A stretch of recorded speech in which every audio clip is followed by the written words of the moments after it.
Many people think Buddha denied gods. Others believe he worshipped them. But the truth is far more interesting. Ancient texts describe moments when radiant beings called devas came to the Buddha at night. They did not come to be praised. They came with questions. One such being asked, "How can a mind become truly peaceful? How can suffering end?"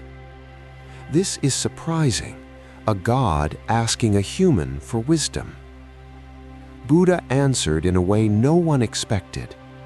He said that even gods are not free from change. Even heavenly worlds fade.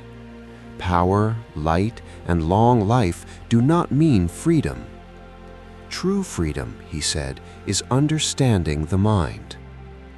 In his teaching, gods were not creators of the universe.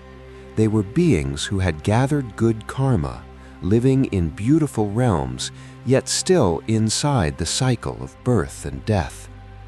Wisdom was higher than status. Compassion was higher than power. Then Buddha turned the lesson toward us. "Do not ask who is above you," he said. "Ask what is inside you." Anger builds a hell even on earth. Kindness builds a heaven even in a small room.